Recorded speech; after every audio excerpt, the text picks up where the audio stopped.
क्या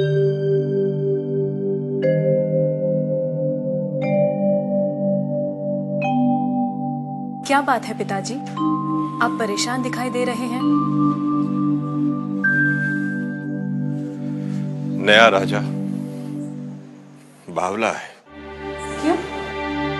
कहता है ईश्वर कहाँ है, प्रमाण दो। वह किसे देख रहा है, कहां देख रहा है, इस समय क्या कर रहा है। और नास्तिक है बेटा,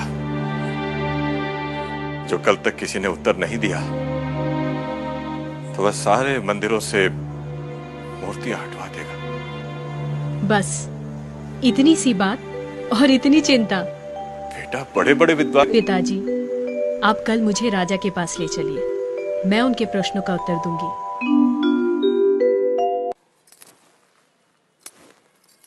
राजन, मैं प्रमाण देने के लिए तैयार हूं, पर उससे पहले मैं कुछ चाहती हूं। क्या चाहिए? थोड़ा दूध।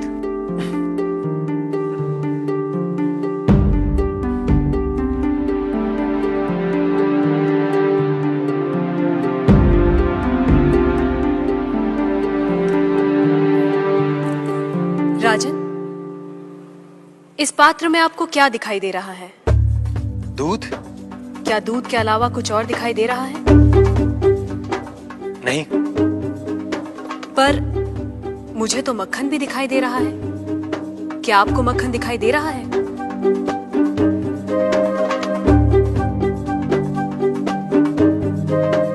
नहीं। पर राजन, क्या इसमें मक्खन नहीं है?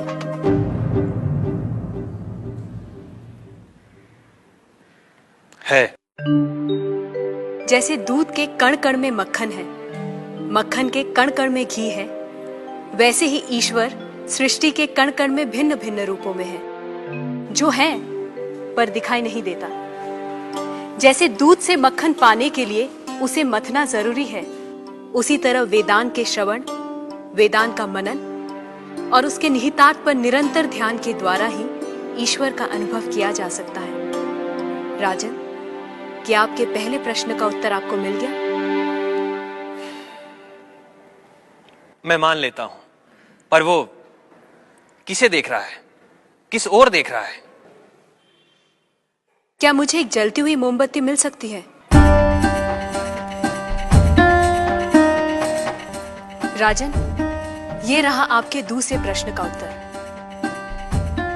प्रकाश की ये लौ कहां देख रही है, किसे देख रही है?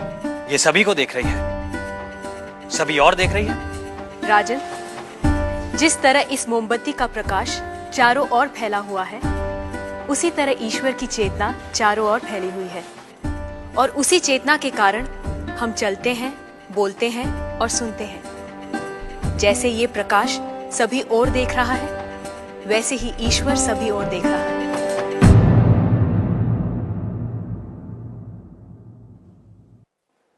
अब आपका तीसरा प्रश्न। वो इस समय क्या कर रहा है? राजन, इस समय मैं आपके प्रश्नों का उत्तर दे रही हूं, इसलिए मैं तुम्हारी गुरु हूं और तुम मेरे शिष्य। पर मैं खड़ी हूं और तुम बैठे हो। यदि अपने प्रश्न का उत्तर चाहते हो तो तुम्हें मुझे अपना आसन देना होगा।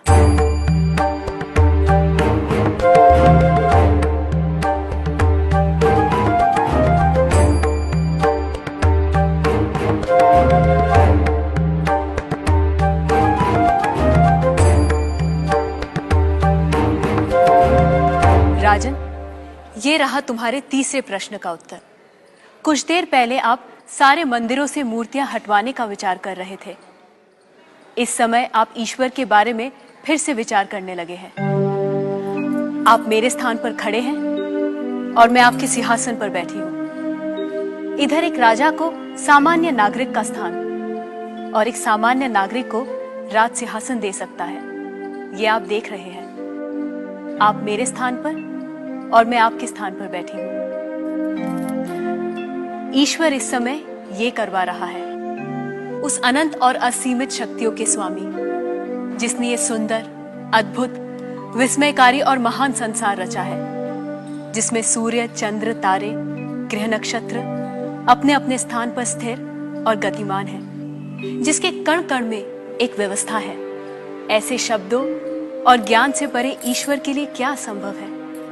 कहिए राजन, क्या मंदिरों से मूर्तियां हटवाई जाएं? मूर्तियां तो उस ईश्वर की प्रतीक है, उनका मूर्त रूप है। वह सर्वज्ञ, सर्वशक्तिमान, सर्वव्यापी ईश्वर सर्वत्र है। किसी ने उसको पत्थर में पाया, किसी ने पेड़ों में, किसी ने शब्दों के माध्यम से, तो किसी ने प्रार्थना करके। वही परमात्मा अनेक नाम, रूप और गुणों में व्यक्त होता है, और कोई उन्हें अरूप और निर्गुण आत्मा के रूप में जानते हैं।